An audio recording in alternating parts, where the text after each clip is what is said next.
the way of Jesus. Matthew 8, chapter 8, from 18 to 22, or Matthew 5 to 8. The call. When Jesus said, "Follow me," he didn't just calling his disciple to walk beside him. Because you know why? Because his disciple are 8, but there are 8 billion people in the world. His disciple are 12, and he can't just say he called for 12 people and just left the world to be like, you know what, do whatever you want, because that does not make sense. He called for everyone, and don't just walk beside him, all right? But you know what, just keep walking. You're doing great, sweetie. He was calling them into a whole new way of life. That is very harsh for someone, but okay, you know what, we're gonna go because that's Jesus, and you can't say no to that, can you? No, you cannot. They dropped their nets. They left what was familiar. Damn, that choice happened in 2 seconds. I don't know how, I don't know why, but he did. Because you know what? He's Jesus. He cannot say no to that. You gotta be a crazy person to say that. Because something in his voice told them he was worth everything. Damn, see that? That is what you call power right there. See? Something in his voice told them. I don't know how they heard other than follow me, because all I heard is follow me. But they heard it, and we're gonna go with it. Because you know why? It just makes sense. Jesus didn't just ask for belief. He asked them for trust, and then led to the moment. And you know what? It took me 14 years to learn this.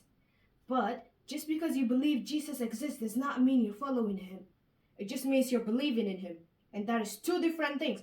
But we're going to get to that. But for today, just follow me, and that's not follow me. Alright? To follow Jesus, it means leaving behind what keeps us from him. That means leaving everything. Just like how disciples left their nets, that means leave that phone up down and walk. Alright, sweetie? And you're doing absolutely amazing until today. The way to the kingdom. We're going to a second thing. Alright? We were walking and walking and walking, and now we are coming to the way of the kingdom. Doing great. Once they followed, Jesus began teaching not about power or fame, but about the hearts of God's kingdom. See, we are not talking about fame. So do not try to take your phone out and record this, because you know why? Because we're following Jesus, not social media, darling. He said, "Blessed are the poor in spirit. Love your enemy. Be the light of the world." And you know what? Jesus was right. There is scientifically proven that we glow, but it's really, really small percent that our eyes and naked eye cannot be seen, and there's special techniques that they use to see how our body glows. So Jesus was right. We are the light of the damn world. Okay? It's upside down from how the world thinks. Following Jesus means choosing mercy over revenge, humility over pride, and obedience over comfort. Damn, that is very harsh. I mean, following Jesus means not having fun, because mercy is not fun than having revenge. But you know what? We're going to have all the fun we want in heaven. So just go with it, because it makes sense. So have mercy, darling. And I'm sorry for what I did. So have mercy, please. See, I am choosing humility over my pride, because I'm saying sorry, and that is putting my pride down the drain. Okay? See? Follow Jesus. We don't just hear his voice, we live in them. Yes, because if we say Jesus is God, and God created the world by just his voice, he said, "Let there be light," and there was light, and there is you who glows. You live in them. You don't just hear his voice. Keep that in mind, okay? The cost and the promise. We're going how the promise was happened. And you know what? God made a lot of promises, okay? He promised you to live maybe for over 100 years or less than 100 years, but still, that's a promise, okay? Jesus warned the roads would be narrowed. Following him might cost our popularity, comfort, or control, but it led to real life because he walks with us.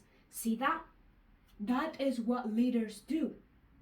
The leader walks beside you. He tells you about the hard things that can happen, and he tells you about the discomfort of the job and how hard and controlling the job's gonna get. But he walks beside you, and that is how God and Jesus does it. And let's not forget that, okay? When storms hit, like in Matthew 8, Jesus did not leave the boat. He calms the storm down. And you know what? When you are having a hard day and your heart starts pounding, bam, bam, bam, bam, And there, you pray to God and your heart calms down. That is the storm. Just because you're not an actual boat does not mean it doesn't happen. It's just that you're in your heart and your heart is a boat. Bam, bam, bam. Let's not forget, okay? Following Jesus doesn't mean avoiding the pains. It means finding peace in his presence through it. That means you're always going to find pain in the world. There is pain everywhere. No matter what you do, you're always going to be in pain. But presence of God helps you through everything. Let's think. Maybe one day one thing has happened to you and you pray to the Lord to find you, to help you through it. And he was there and he helped you. Everything happens for a reason. And that is why following God is the only way that we can find hope in our existence. Because it's like how he said it, be the light of the world. And scientists prove that our body does physically glows. So God was not just talking about emotionally and mentally and spiritually glowing, but also physically glowing. So let's not forget, God, it is literally talking about you being the light of the world when your body is glowing and your mind working to make the light itself the